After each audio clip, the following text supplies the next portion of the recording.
हरे Krishna yoga channel में आप सभी का स्वागत है।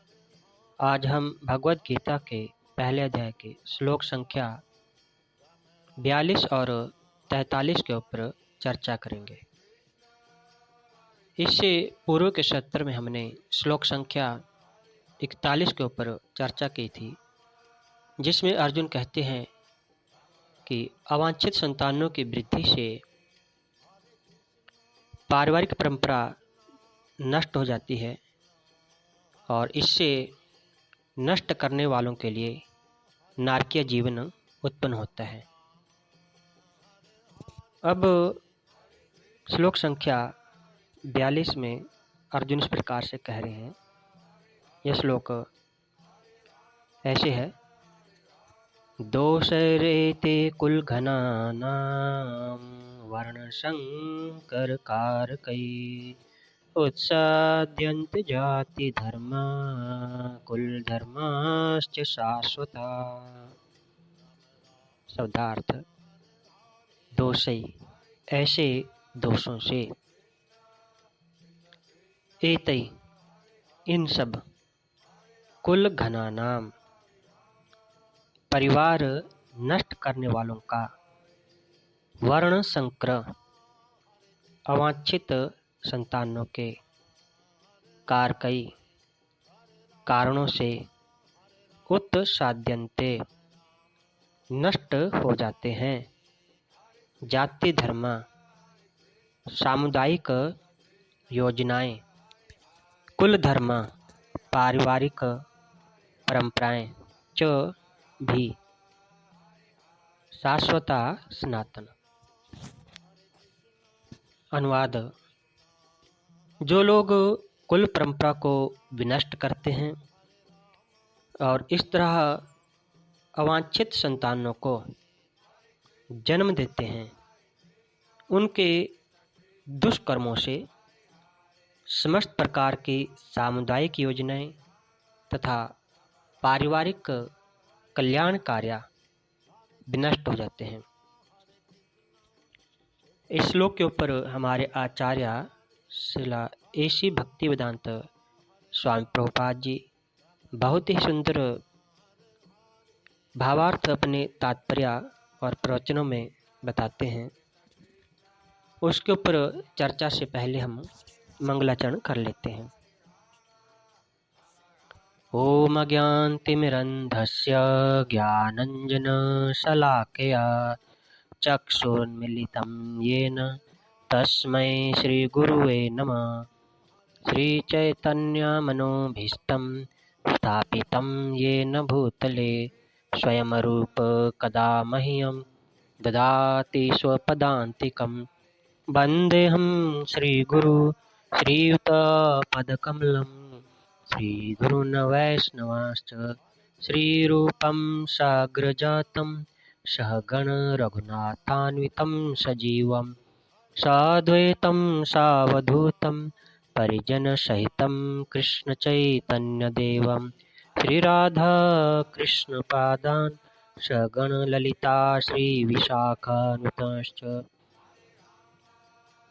हे कृष्ण करुणा सिंधु दीनबंधु जगतपते गोपेश गोपिकाकांत राधाकांत नमस्तुते।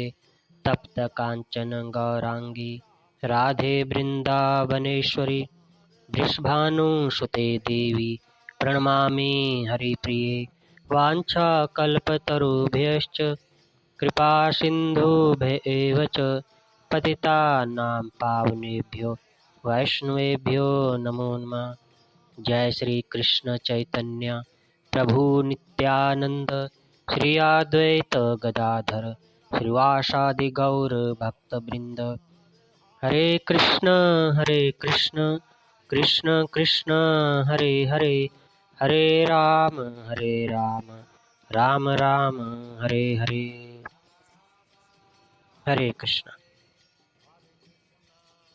तो इस श्लोक में भी अर्जुन कहते हैं कि जो लोग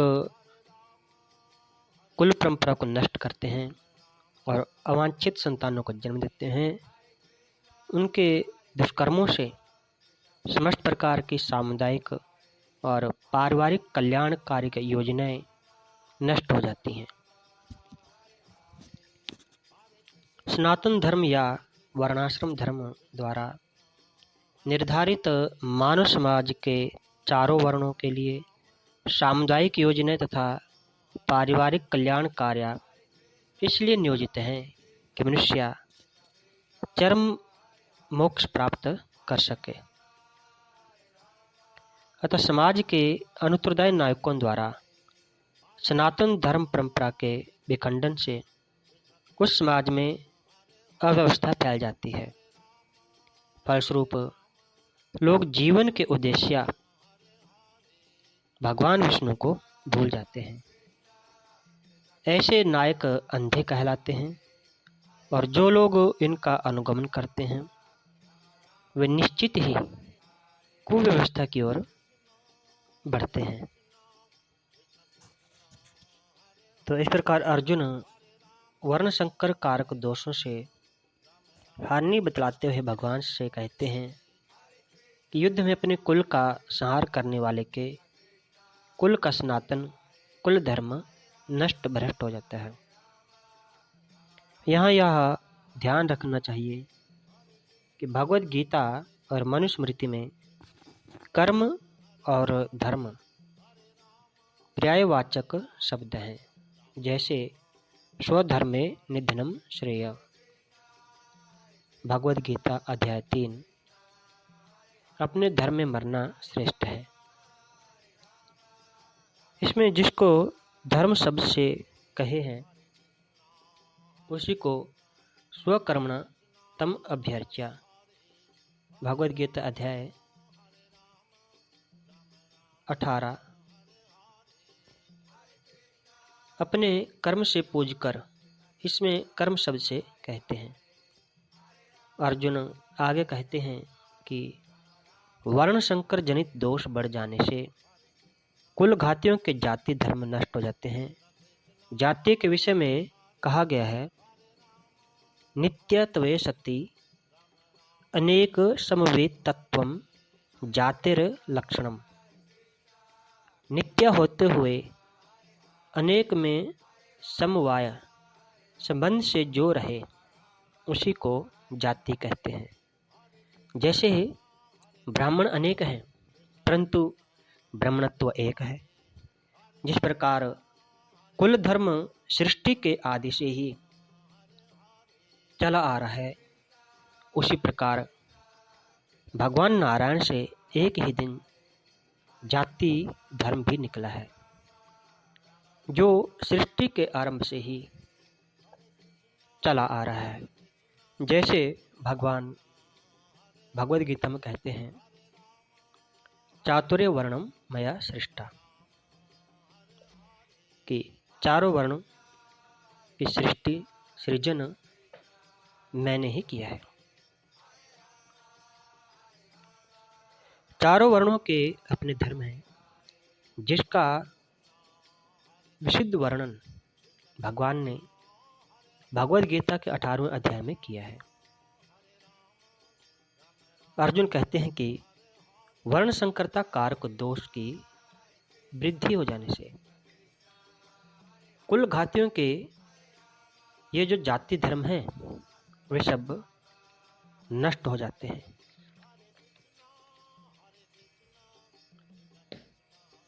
जैसे इसमें कहा है, दोसर एते कुल घना नाम कुल धर्माश्च शाश्वता,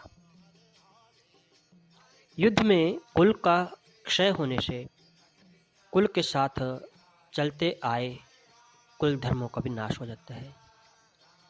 कुल धर्मों के नाश से कुल में अधर्म की वृद्धि हो जाती है। अधर्म की वृद्धि से स्त्रियां दूषित हो जाती हैं। स्त्रियों के दूषित हो जाने से वर्ण संकर पैदा हो जाते हैं। इस तरह इन वर्ण संकर पैदा करने वाले दोषों से कुल का नाश करने वाले जाति धर्म में नष्ट हो जाते हैं। कुल धर्म और जाति धर्म क्या है? एक ही जाति में एक कुल की जो अपनी अलग अलग परंपराएं हैं, अलग अलग मर्यादाएं हैं, अलग अलग आचरण हैं, वे सभी उस कुल के कुल धर्म कहलाते हैं। एक ही जाति के संपूर्ण कुलों के समुदाय को लेकर जो धर्म कहे जाते हैं वे सभी जातीय धर्म अर्थात वर्ण धर्म कहलाते हैं, जो कि सामान्य धर्म है और शास्त्र विधि से नियत है। इन कुल धर्मों का और जातीय धर्मों का आचरण न होने से ये धर्म नष्ट हो जाते हैं। तो वर्ण संकर की उत्पत्ति में मुख्य जो दोष हैं वे 4 हैं। जैसे कुल का नाश, कुल के नाश से कुल धर्म का नाश, पाप की वृद्धि और पाप की वृद्धि से कुल की स्त्रियों का व्यभिचार आदि दोषों से दूषित होना। इन्हीं 4 दोषों से वर्ण संकर की उत्पत्ति होती है। कुल की श्रेष्ठ मर्यादाओं को जानने और चलाने वाले बड़े बुजुर्गों का अभाव होने से कुल धर्म नष्ट हो जाते हैं और वर्ण संकरता कारक दोष बढ़ जाते हैं। कुल धर्म और जाति धर्म के नाश से क्या हानि होती है, इसका वर्णन श्लोक संख्या 43 के ऊपर किया गया है। यह श्लोक इस प्रकार से है। उत्सन्न कुल धर्माणां मनुष्याणां जनार्दन नरके नियतं वासो भवतीति अनुशुश्रुम। शब्दार्थ: उत्सन्न विनष्ट, कुल धर्माणां पारिवारिक परंपरा वाले, मनुष्याणां मनुष्यों का, जनार्दन हे कृष्ण, नरके नरक में, नियतम सदैव, वास निवास, भवति होता है, इति इस प्रकार, अनुशुश्रुमा गुरु परंपरा से मैंने सुना है। अनुवाद: हे प्रजापालक कृष्ण, मैंने गुरु परंपरा से सुना है कि जो लोग कुल धर्म का विनाश करते हैं वे सदैव नरक में वास करते हैं।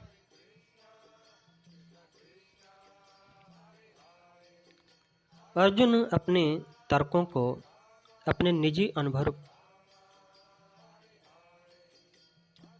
पर न आधारित करके आचार्यों से जो सुन रखा है उस पर आधारित करता है।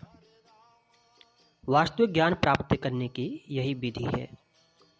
जिस व्यक्ति ने पहले से ज्ञान प्राप्त कर रखा है उस व्यक्ति की सहायता के बिना कोई भी वास्तविक ज्ञान तक नहीं पहुंच सकता। वर्णाश्रम धर्म की एक पद्धति के अनुसार मृत्यु के पूर्व मनुष्य को पाप कर्मों के लिए प्रायश्चित करना होता है।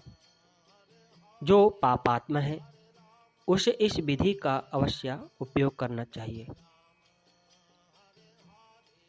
ऐसा किए बिना मनुष्य निश्चित रूप से नरक में भेजा जाएगा, जहां उसे अपने पाप कर्मों के लिए कष्टमय जीवन बिताना होगा। तो इस प्रकार अर्जुन कहते हैं कि कुल धर्म और जातीय धर्म दोनों ही जिसके नष्ट हो गए हैं, उन कुल नाश करने वालों का दीर्घकाल तक भीषण यातनाओं वाले नरक में वास होता है। नरक के विषय में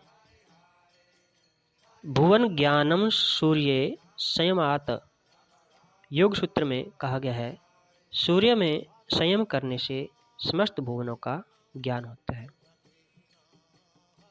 इस सूत्र के व्यास भाष्य में लिखा है कि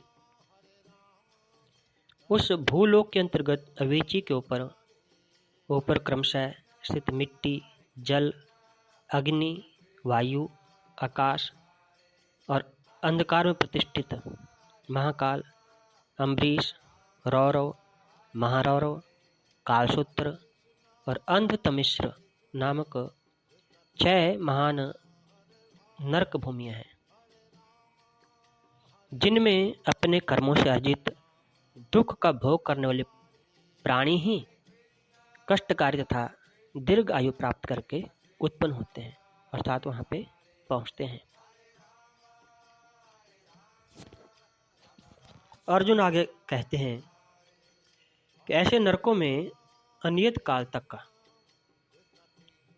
ऐसे मनुष्य जो कुल को नष्ट करते हैं पड़े रहते हैं, ऐसा मैंने महानुभावों से सुना है। इसलिए हमें कुल का नाश करने की चेष्टा भी कभी नहीं करनी चाहिए। उत्सन्न कुल धर्माणाम अनुशुश्रुम। भगवान ने मनुष्य को विवेक दिया है, नया कर्म करने का अधिकार दिया है, अतः यह कर्म करने में अथवा ना करने में, अच्छा करने में अथवा बुरा करने में स्वतंत्र है। इसलिए इसको सदा विवेकपूर्वक विचार कर कर्तव्य कर्म करने चाहिए। परंतु मनुष्य सुख भोग आदि के लालच में आकर अपने बुद्धि का, विवेक का निरादर करते हैं और आसक्ति, राग द्वेष के वशीभूत हो जाते हैं, जिससे उनके आचरण शास्त्र और कुल मर्यादा के विरुद्ध होने लगते हैं। परिणाम स्वरूप लोक में उनकी निंदा, अपमान, तिरस्कार होता है और परलोक में दुर्गति, नरकों की प्राप्ति होती है। अपने पापों के कारण उनको बहुत समय तक नरकों का कष्ट भोगना पड़ता है। ऐसा हम परंपरा से बड़े बूढ़े गुरुजनों से सुनते आए हैं।